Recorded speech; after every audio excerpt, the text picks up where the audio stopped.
I'm here with Scott MacRae. Scott, you gave a great talk on a really neat project that you've done. Let me get you to outline that for us. So what we did, I worked with my optical lab group and Gunyoung Young and Len Zeleniak. And basically what we did is used a binocular adaptive optic system where we could correct out the aberration in each eye, and we could basically give them perfect vision or supervision with the AAO system, and then we could add in a certain amount of nearsightedness or leave it fully corrected, and do monovision, but we could also add in higher order aberrations like spherical aberration. So sorry. So just to be clear, with the system, with the laboratory system, you have live wavefront data coming from the patient's eye that is then being fed to a deformable mirror to correct it out, right? So that you can compensate for all of the wavefront error or add in error in a controlled fashion. Right. So we're measuring the wavefront error with a deformable or with a wavefront sensor, and then we're correcting it out with a deformable mirror, which has little pistons behind it. Right. And it corrects that out, and we can add in whatever level of, let's say, spherical aberration or trefoil or coma or astigmatism. So we can measure, and then we can measure visual performance like contrast sensitivity, visual acuity, stereo acuity with the system. So it gives us a tremendous measurement tool to sort of model how the brain can adapt to these different images, and how can we optimize it to really take advantage of this new knowledge. And what did you find? Tell me about the study. So basically what we did is we've been working on this for a long time, looking at, how can we sort of design an optimal intraocular lens, let's say, that really takes full advantage of the binocular visual system. So we first started and we looked at traditional monovision. Basically, when you do monovision, well, let me back up and go into some visual science. Basically, binocular summation is the fact that two eyes are better than one. And I'm gonna use my microphone here because I need both hands. So when you, in full focus at distance, two eyes are basically better than one. And that's called binocular summation. And when you do monovision, as you start increasing that difference between the two eyes, up to about 1.5 diopters, you start losing binocular summation, and at 1.5 diopters, it's sort of neutral. Two eyes are basically as good as the best eye at distance, let's say. Once you go beyond that, let's say to 2 diopters, now you get binocular inhibition. That is, two eyes are worse than one, and we've all had patients where their two eyes are different, and they're not able to summate, basically. And they say, well, can't you just make that one eye like the other eye so I can see better when I'm driving at night, let's say. So that's called binocular inhibition. And when you have a traditional monovision, that trade-off is usually at about 1.5 diopters. That you don't really want to go much beyond that. So what we did is we actually added in some spherical aberration, and that gives you a greater depth of focus in the near eye. You can also actually do that in the distance eye. But the important point is that when you do that, you create an image that the brain can summate better with, because the image in the near eye is closer, at least a part of that image is closer to the distance eye, and you get better binocular summation by doing that. The other advantage is you get greater depth of focus in your intermediate. What we found in this particular study was the intermediate vision was much better.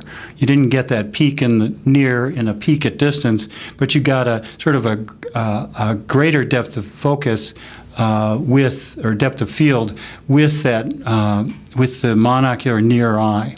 Now you can also do the same thing. I didn't mention this, but you can do the same thing by adding a little bit of spherical aberration in the distance eye and bring these two images better, and then you get the advantage of depth of focus.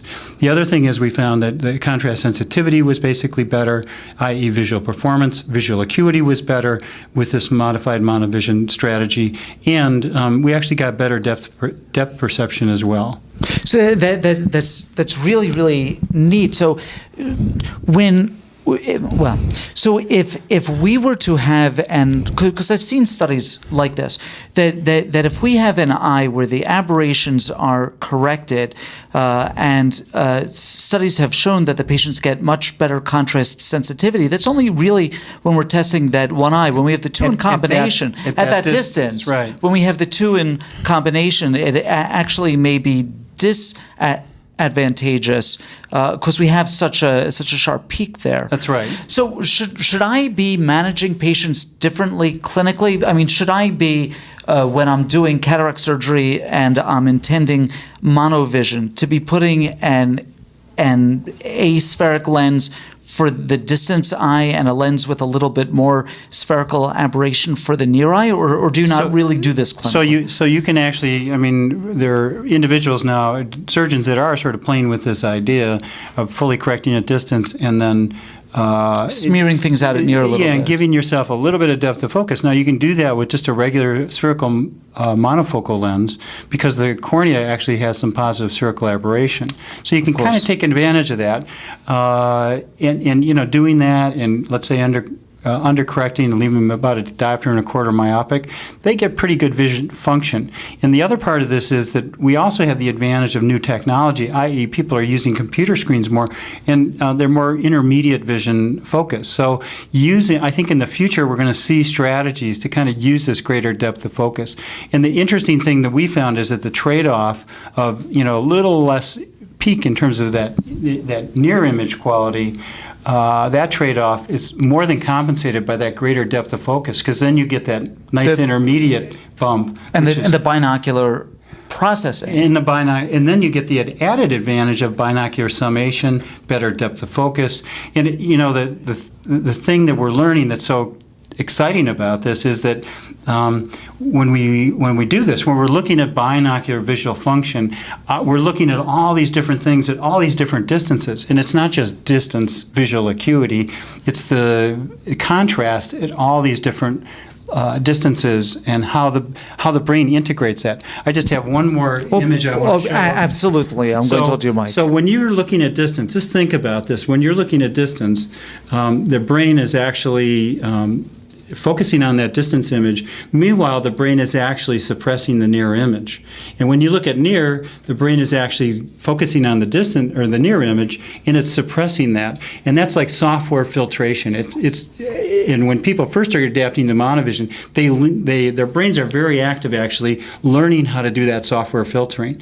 Eventually, they learn how to do that pretty darn well, most of them, and some people don't. But once they learn how to do that, it works pretty well. But as people fatigue, let's say late in the day, then that software filter sort of breaks down a little bit.